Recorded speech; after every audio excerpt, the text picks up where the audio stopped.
So talking about Vincent of Lerins, let's do a quick recap of this advanced chart of theological models. This is a chart that I created, and I started going through this chart 2 weeks ago when we looked at that basic chart, a less basic chart and an even less basic chart of how we are having these debates today when we think about Calvinism and Arminianism, when we think about classical Augustinianism and Pelagianism. Where do these topics fall on a spectrum? And where does Semi-Pelagianism fall on that very spectrum? And as we'll see, the Gallic monks aren't even playing this ball game of this spectrum of the exclusivity of nature and grace. What comes first, what comes second? The Gallic monks don't play that game. So they can't be placed on this spectrum. It's only when you assume your framework and you impose that framework upon the Gallic monks that you try to place them as Semi-Pelagians, but that's not fair to them in their writings and to their understanding of grace and free will and the relationship between the two. Last week we looked at John Cassian, this week Vincent of Lerins, next week you'll see we'll deal with Faustus of Rheims. Faustus is the most explicit on doctrine. It's a formal treatise on the grace of God, that's what it's called.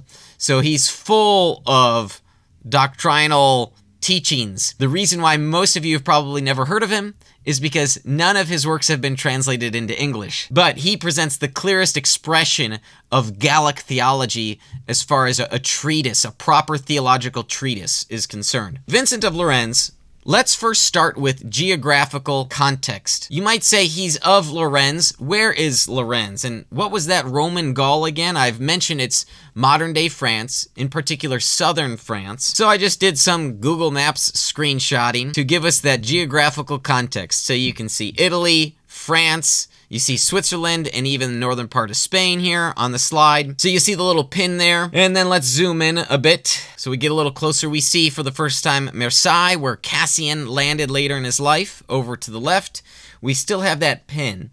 And that pin, we're going to zoom in further. You begin to see two islands there, just off the coast of Cannes, where they have that film festival every year. And last but not least, we've got zoomed into that southern island, the second of the two. It's the smaller island off the coast there. This is the island of Saint Honorat, where the Abbey of Lerins is located. I had the distinct pleasure during my master's degree at King's College London. I was able to travel the European continent over the course of a couple weeks. And Michaela and I went to this island, and it was really neat. It was a great experience. It would mean even more to me now that I studied Vincent in depth if I were to go again. But there you can see the abbey, which is multiple buildings. It's not just a strict monastery. Vincent of Lerins is perhaps the most famous individual to come out of the monastery at Lerins.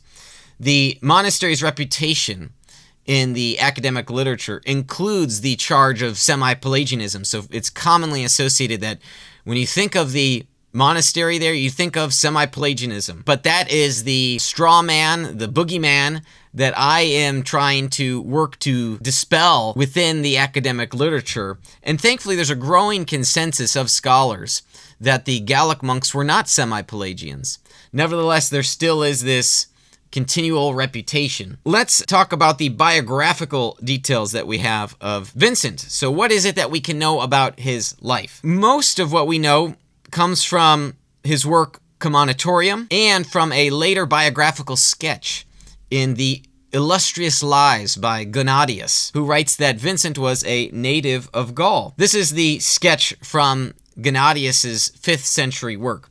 Vincent, an ethnically Gallic priest, at the monastery on the Isle of Lerins, a man learned in the sacred writings and sufficiently instructed in the minutiae of ecclesiastical doctrines, composed an extremely robust argument in terms complete and clear enough for the avoidance of the guild of heretics, which, suppressing his own name, he called the Pilgrim's Book Against Heretics. When he lost the second and largest number of pages in his work, which was stolen by someone, he composed anew a reproduction of the sense of it in a few words and published it in a single book. He died during the reign of Theodosius and Valentinianus, and that is the sketch that we have from Gennadius about Vincent. So it's interesting, this Commonitorium, this work Again, written in 2 books, but the second book was stolen, so Vincent had to reduplicate, and he did so in fewer words. So it's a shame that that work has been lost to history. Now, his Commonitorium describes the worldly pursuits that Vincent had, and possibly military service. Scholars are not sure if this was actual military service or if Vincent is using this figurative language to refer to battles of the flesh, if you will. What does he mean there by military?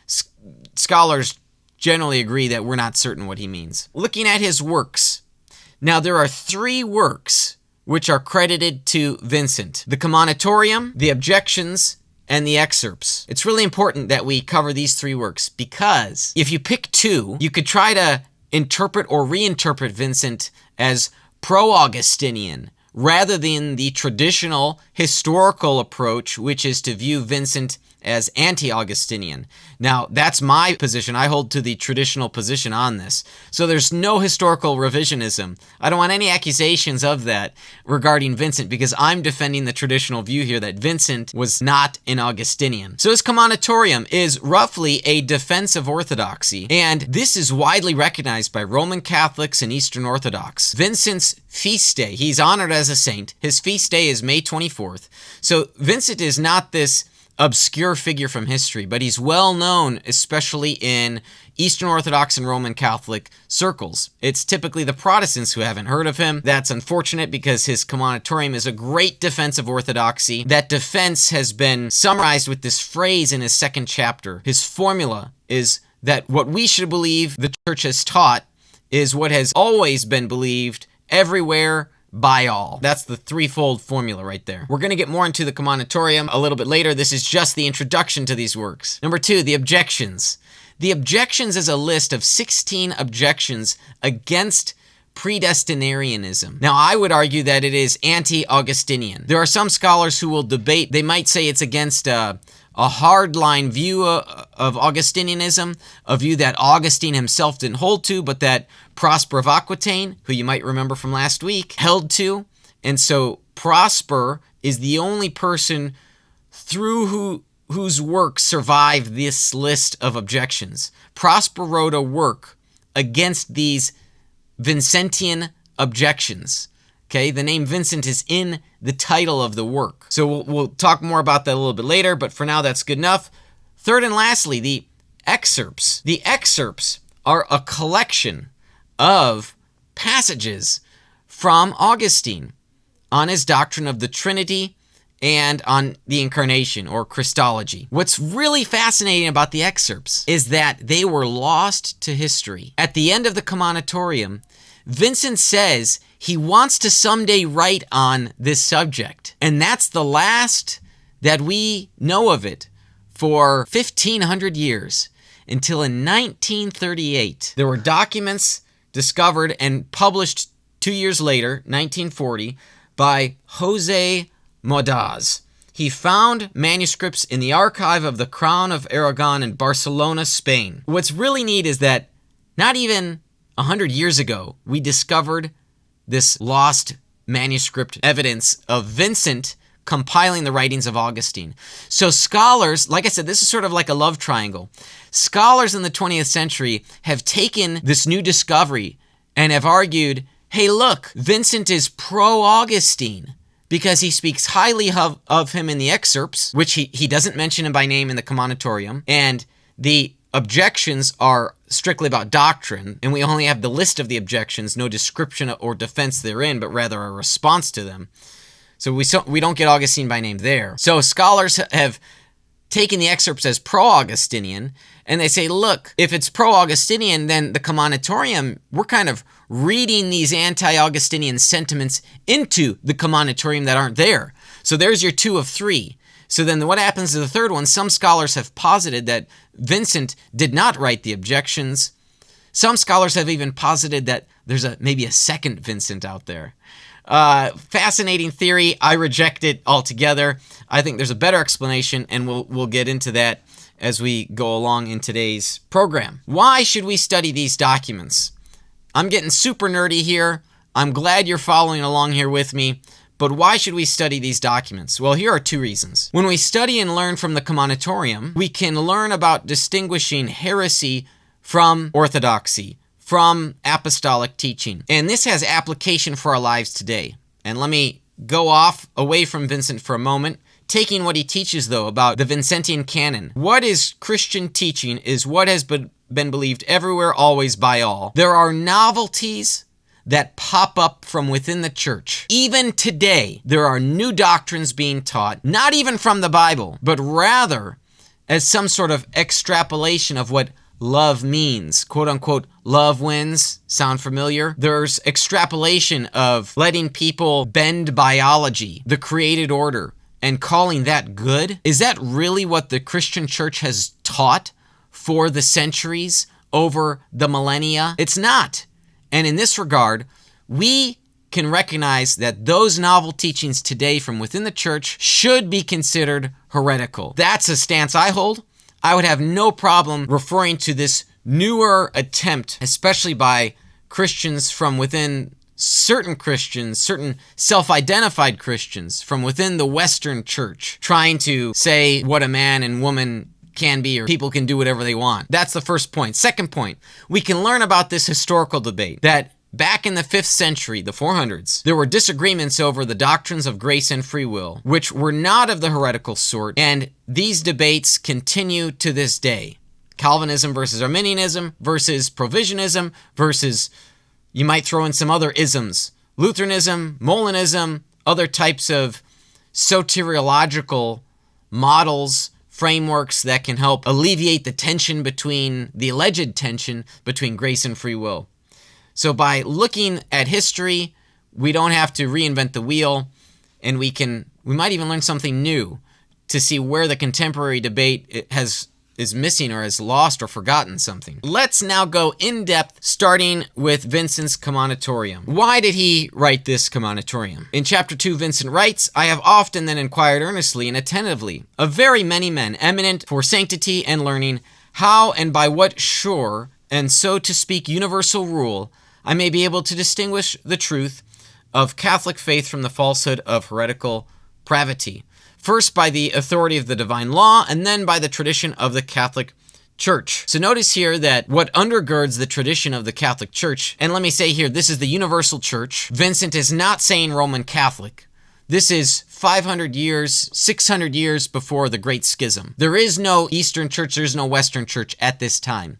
Vincent is writing in Latin, and so some of the English translations might be a bit rigid for folks. What I would recommend, if you really wanted to understand, is go study some Latin, and then you could read Vincent in the primary language. Now, the traditional view of the Commonitorium, again, the traditional view, is that this is an anti-Augustinian work. One of the most highly esteemed and respected scholars of historical theology is Jaros Pelikan, no relation to Kurt Jaros, even though it starts Jaroslav. He says that the immediate purpose of this treatise seems to have been to attack the predestinarianism of Augustine. Now, I would disagree with Pelikan's claim about the immediate purpose, because what I see the Commonitorium being is a broader argument against heresy and novelty, under which predestinarianism would also fall. So I wouldn't say it's the immediate purpose, but rather it does accomplish, I would argue it does accomplish that purpose, and I'll defend my position on that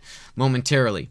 So here's this famous Vincentian canon. "Moreover, in the Catholic Church itself, all possible care must be taken, that we hold that faith which has been believed everywhere, always, by all. We shall follow universality if we confess that one faith to be true, which the whole Church throughout the world confesses. Antiquity, if we in no wise depart from those interpretations which it is manifest were notoriously held by our holy ancestors and fathers. Consent, in like manner, if in antiquity itself we adhere to the consentient definitions and determinations of all, or at the least of almost all priests and doctors." So this is the Vincentian canon. So if you're ever wondering, hey, what is it that Christians have believed? That's the formula you should think about. Universality, antiquity, and consent. That's what I'll call the broad argument against heresy, the broad argument against novelty. Now, within the Commonitorium, there are a few select passages. We're going to go over just 3, possibly 4, to look at Vincent's anti-Pelagian and anti-Augustinian sentiments. Chapter 24. For whoever before that profane Pelagius attributed so much antecedent strength to free will as to deny the necessity of God's grace to aid it towards good in every single act. Observe here, he is explicitly anti-Pelagian. Again, people don't want to be associated with heretics. Vincent would never have accepted this semi-heretic label of semi-Pelagianism. There's another passage where he talks about Pelagius, and I wanted to bring it up here because it's a bit provocative and sort of fierce, classical of fathers to speak this way. This is from chapter 9. He describes the Pelagian heresy this way: as an ephemeral, moribund set of frogs, fleas, and flies, such as the Pelagians. So you can see here he was not sympathetic to Pelagianism or the Pelagians. We have a few select passages as well that lend themselves to the belief that Vincent was not an Augustinian. As I said earlier, the Commonitorium does not mention Augustine by name, so it's not a direct attack, but we can see here that there are these associations of predestinarian doctrine. People believe in predestination, the doctrine of predestination. Historical theologians have a way of referring to this smaller debate as predestinarianism. Slightly different term, means the same thing, but for some reason, this is the preferred term of scholars, predestinarianism, referring to certain people who disagreed with it. Chapter 24, Vincent writes of Simon Magus. When you study heresies in church history, it is so common for church fathers to refer to a certain type of heretic they have in mind as coming from, being in the lineage of, a descendant of Simon Magus. He's deemed this sort of father of heretics. It's sort of like an archetype. So he talks about, this archetypal figure who dared to say, this is from the book of Acts. He's from the book of Acts, mind you. That's why he's sort of seen as the father of heresies or the father of heretics. So the guy in the book of Acts doesn't say this, but Vincent is crediting to someone that he knows of, who dared to say that God the Creator is the author of evil, that is, of our wickedness, impieties, flagaciousness, inasmuch as he asserts that he created with his own hands a human nature of such a description, that of its own motion, and by the impulse of its necessity-constrained will, it can do nothing else, can will nothing else but sin. Sound familiar? Calvinism. Seeing that tossed to and fro and set on fire by the furies of all sorts of vices, it is hurried away by unquenchable lust into the utmost extremes of baseness. So again, Vincent is objecting to this idea that human nature can do nothing else, can will nothing else but sin. This is explicitly Calvinism. I mean, from Calvin's own works. The Institutes of Christian Religion, John Calvin wrote, "The mind of man is so entirely alienated from the righteousness of God that he cannot conceive, desire, or design anything but what is wicked, distorted, foul, impure, and iniquitous, that his heart is so thoroughly envenomed by sin that it can breathe out nothing but corruption and rottenness." That's from Calvin's Institutes. Let's make the correlation here. Of course, absolutely no causal relationship. Calvin lives 1,000 years after Vincent. Let me backtrack a slide here because I forgot to mention this. I italicized a phrase in Vincent's anti-Pelagian comment and question here, that the error of Pelagius is that Pelagius, or the alleged error of Pelagius, is that he has denied the necessity of God's grace to aid free will and the good, quote, in every single act, end quote. 2 points here. Gosh, that sounds like Cassian, if you recall our teaching from last week. 2, remember the definition of semi-Pelagianism, that humans take the first step devoid of grace, and that grace only comes later as this supplementary feature. In the Commonitorium itself, Vincent tells us what he believes, that he believes grace is necessary for every good human action. By definition here, we can see already Vincent is not a semi-Pelagian. Chapter 26 in the Commonitorium.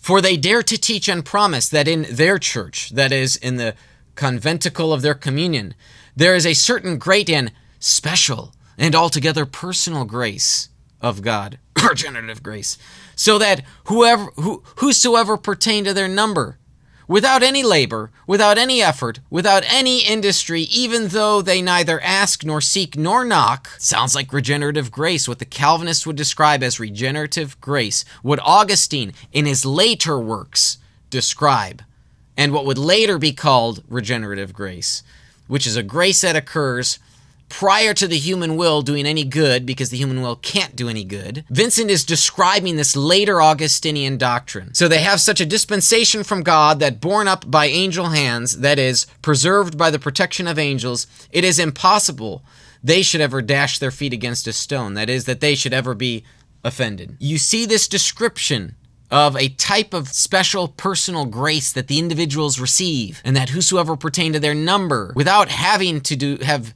participated in the act, right? He's describing a monergistic work of God, a monergistic work of God here. Vincent is arguing that this is a novelty. This is not what the church has taught. Some scholars have fully recognized this passage as being anti-Augustinian. For example, one of them, Cooper Marsden, argues, it's surely extreme predestinarianism that is here meant, for never previously had this doctrine been taught in such shape as now by any responsible teacher. So that comes from a work called The History of the Island of Lerins. I disagree with Cooper Marsden that it's not an extreme predestinarian. This is the later Augustine's work.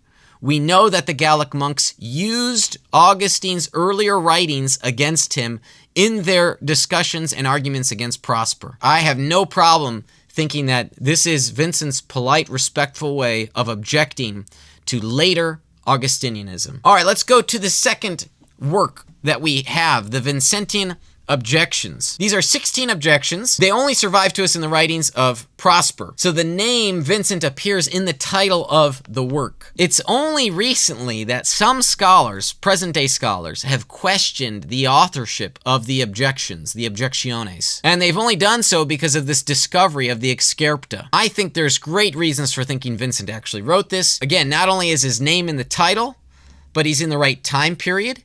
He is a contemporary of Prosper. He's in the right place. He's in Roman Gaul. He's in that right place that Prosper finds himself encountering anti-Augustinian sentiments. Prosper, being the loyal Augustinian that he is, needs to respond, and so he writes multiple works in defense of Augustine. Vincent's there, right time, right place. Again, we've got a great contextual argument here that Vincent is the author of the objections. Now you might say, well, what are the 16 objections? Great question.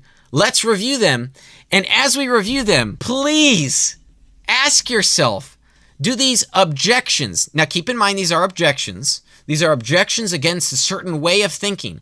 Ask yourself if these 5th century objections sound an awful lot like present-day Calvinism. Keep that in mind. Number 1, the first objection by Vincent. He objects to the view that our Lord Jesus Christ did not suffer for the salvation and redemption of all men. Number 2, God does not wish to save all men, even though all should wish to be saved. Again, Calvinism would say, no, God doesn't exactly wish to save all men because there's this select few. There's this select certain predetermined number. Number 3, God creates the greater part of mankind for eternal reprobation. Number 4, the greater part of mankind were created by God, not to do his will, but that of the devil. Number 5, God is the author of our sins. I know Calvinists are going to object to that, explicitly so, but yet they also affirm the horrible decree. I think this is cognitive dissonance on this point.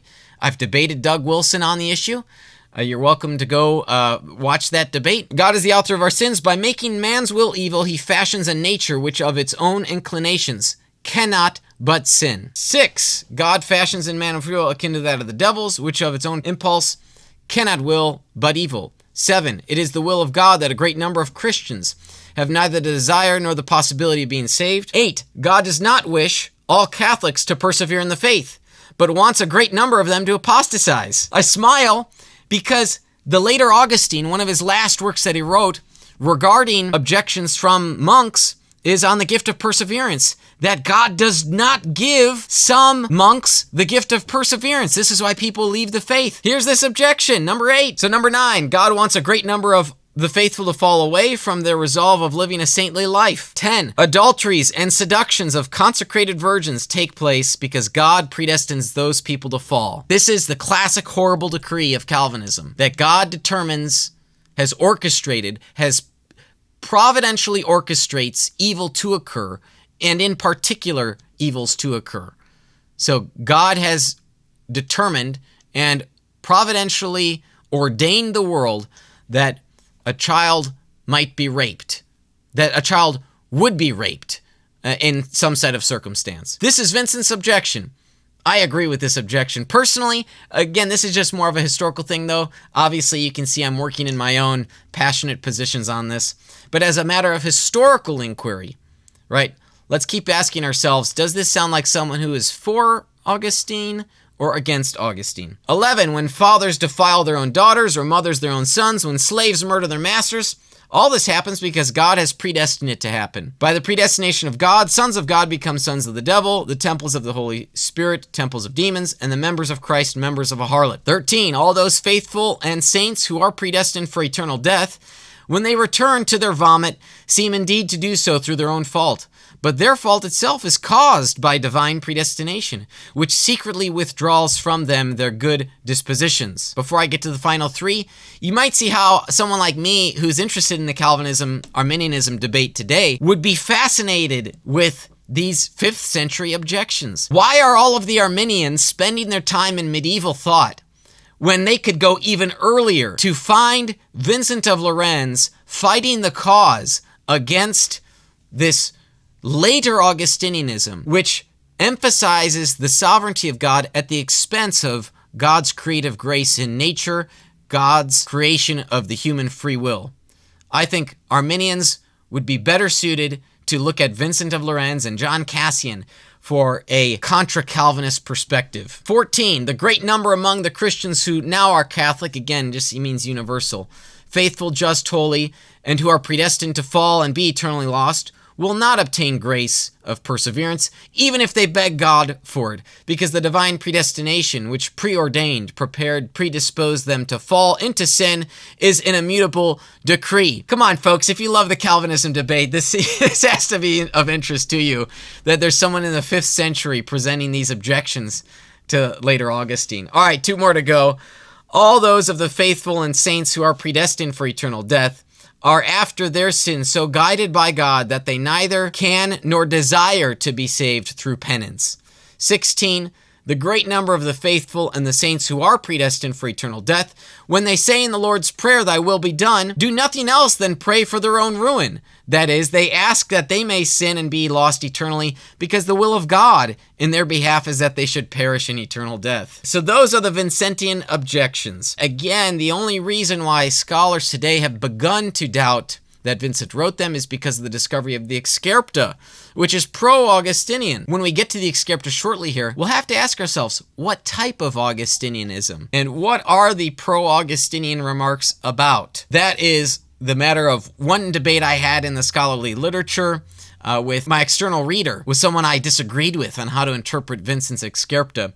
And I think he was sympathetic to the argument I was making, so I hope there was something to think about there. And there's only like 5 people alive today that are interested in this very particular question, but it makes it fun for me since I devoted so much time to studying the subject. So let's move along to the Excerpta. Again, these were excerpts of Vincent discovered in 1938, published in 1940. Here's the opening paragraph, which perhaps causes the confusion some scholars have. Just now let us hear Saint Augustine of blessed memory, nay, rather the ancient and Catholic faith of Christ and the Church, speaking.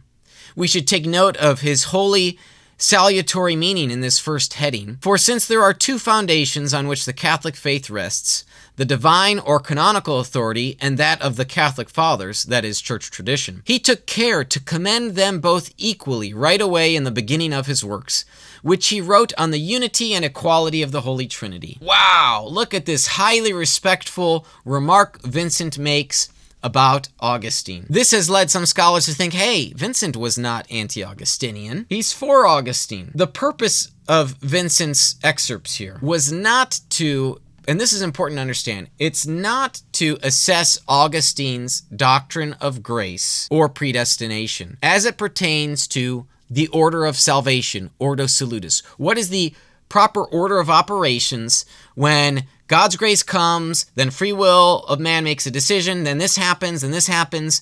This is what you get with the classic Calvinism-Arminianism debate. This is not the way Vincent is thinking, and he doesn't assess Augustine's ordo salutis. One scholar, Mark Vesey, correctly identifies its purpose and scope. He writes, given what is known about the Gallic habit of reading Augustine's later anti-Pelagian works against the concerted testimony of earlier Catholic authors, it's notable that Vincent's one other extant production consists of a set of excerpts from the African's writings on the Trinity and Incarnation, offered as an authoritative statement of Catholic doctrine. This collection of excerpts from Augustine, which Vincent has compiled, and in few places providing his own commentary, is on the Trinity and the Incarnation. It's not on the nature of man and the relationship of grace thereto. Let us look at a passage in particular from the section 8 of the excerpts. Now, this is a passage from Vincent. This is Vincent's own words. These are not Augustine's words. This is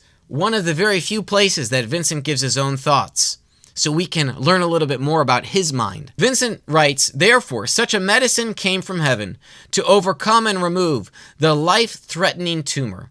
God, who is humble, descended in mercy to man, who was swollen with pride, depositing a unique and extraordinary grace with that man whom he received with such love on account of his associates.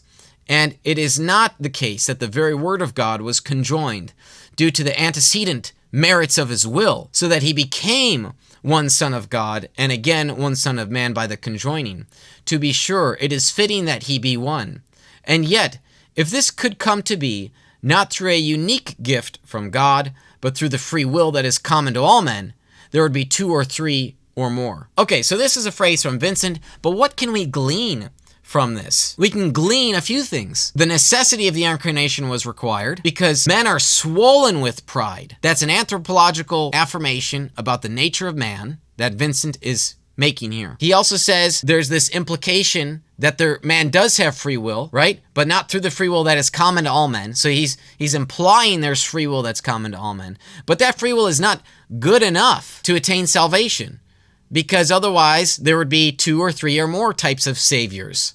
So again, you have this anti-Pelagian position that you see in this work. I didn't create a slide on further detailing Vincent's engagement with Augustine here, because I do want to talk about it briefly. The reason why Vincent is making a collection of excerpts about the Trinity and the incarnation of Christ from Augustine is he's cutting and pasting from Augustine's works. And he does so even in one document that Augustine writes in response to the Gallic monks, in response to Prosper's letter. So the predestination of the saints, Vincent here in the Excerpt draws many passages from that work. In that work on the predestination of the saints, Augustine creates this argument comparing and contrasting Christ's election to the election of individuals.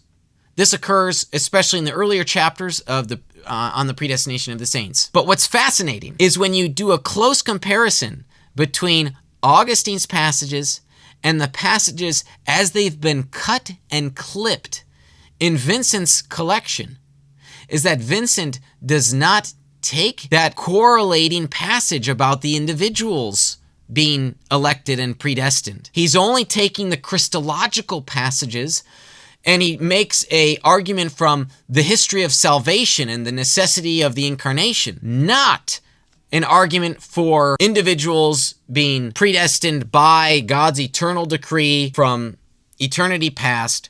Vincent does not make that association. So he selectively cuts that out. Now, if Vincent were an Augustinian, why would he do that?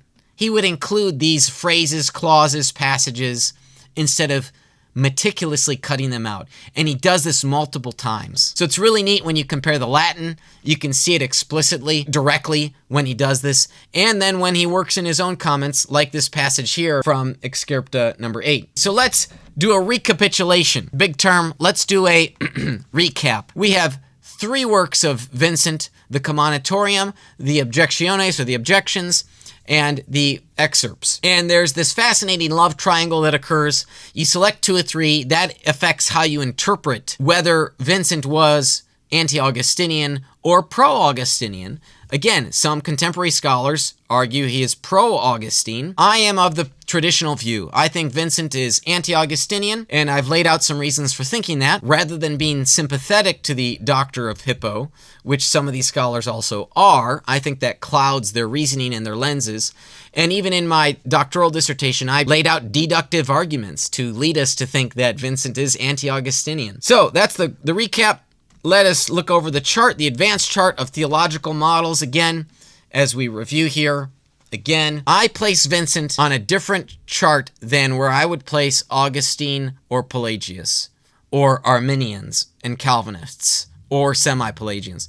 The Gallic monks are playing a different ball game. They are on their own spectrum. They are above this false dichotomy, pitting nature against grace. They hold to the concurrence of nature and grace, that the grace of God works with the free will of men, such that grace is necessary for every good act humans do. You see this in Cassian, you see it in Vincent. So that's why I would place Vincent in the Gallic position, or what we might also call early Augustinianism. In conclusion, was Vincent of Lerins a Semi-Pelagian? 5 reasons for thinking not. 1. He makes broad arguments against heresy and novelty in the Commonitorium, and he draws out a few remarks that are about this predestinarianism that are either heretical or a novelty and thus should be rejected. 3.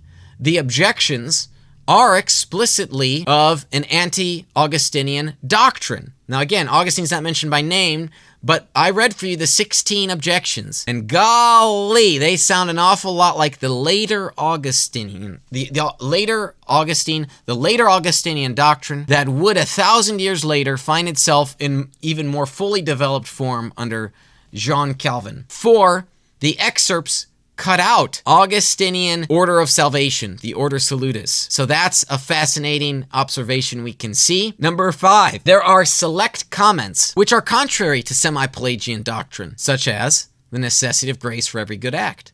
That is contrary to Semi-Pelagianism. Given these 5 points, we see that Vincent is anti-Augustinian, but also that he is or would be anti-Semi-Pelagian. So the answer is no, Vincent was not a Semi-Pelagian.